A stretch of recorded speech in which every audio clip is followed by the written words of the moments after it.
Stop letting your diagnosis define you. Stop.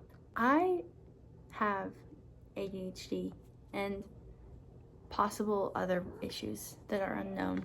And I realized that for so long I let it change the way I made decisions and the way I acted. And I just have to get this crazy thought out of my head. I just realized. Do you know why narcissistic people tend to be so successful? Not emotionally, but more so like with the physical things they have, with the comfort they have. Like narcissistic people tend to have like these big houses and these nice cars and they look really nice. Maybe it's because they understand from a very early age that no one is going to do shit for them. If you actually think of what is a narcissist, it's someone who has been hurt from a young age. They learned somewhere along the way that they can't trust other people, and so they center their world around themselves. And I feel like narcissistic people have this attitude of no one can do shit for me. I am the best ever and I'm going to do everything for myself. I'm going to get this, and this for me, and I'm going to be successful. And I just realized that if people who aren't narcissistic, who struggle a lot, like people like me with ADHD and people with autism and people with borderline personality disorder and other things like that, people with PTSD, if they could take a little bit of that and realize like no one's doing shit for me. I got me.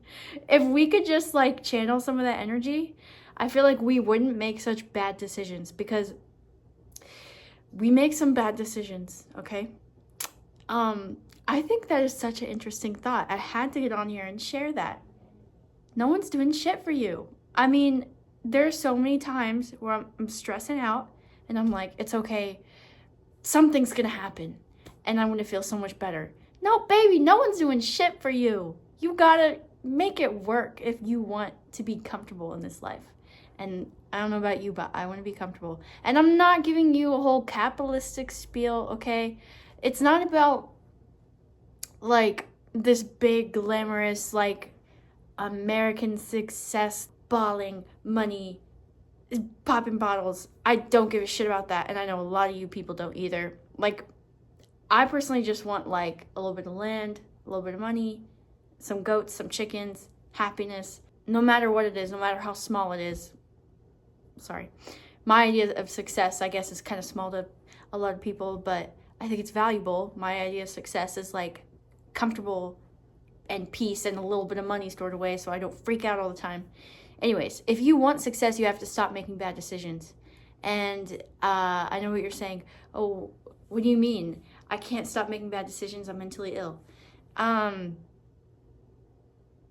We're just going to have to keep moving. Because guess what? Like I said before, no one's going to do shit for us.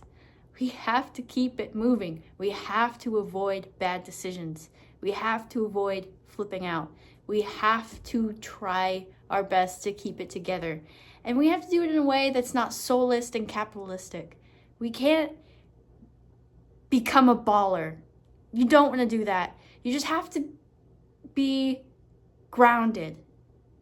And I, on this channel, want to talk about ways in which we can be more grounded. But I can't form those thoughts today. This is all the information that I'm going to put out right now because it's late and I want to watch Band of Brothers.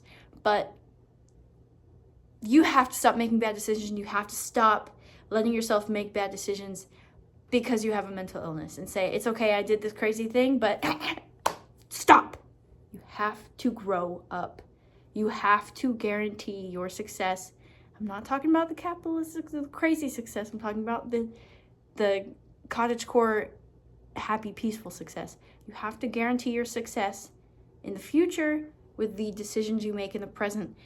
Not only does that mean you have to stop making poor financial decisions, you have to stop allowing people in your life that are bad for you, that are negative for you. If you have friends that play negativity ping pong with you, you have to stop engaging in the ping pong. And if they say, why aren't you playing the negativity ping pong with me anymore? You're not very fun anymore. You're not very relatable anymore. You just have to say, I don't have the energy to play this game with you. I love you so much, but I can only think about things that don't drain me. And you're draining me right now. Why don't you come to the bright side where we aren't drained? Why don't you try to do what I do? You could be a positive example for people. This guy wants to play negativity ping pong with me.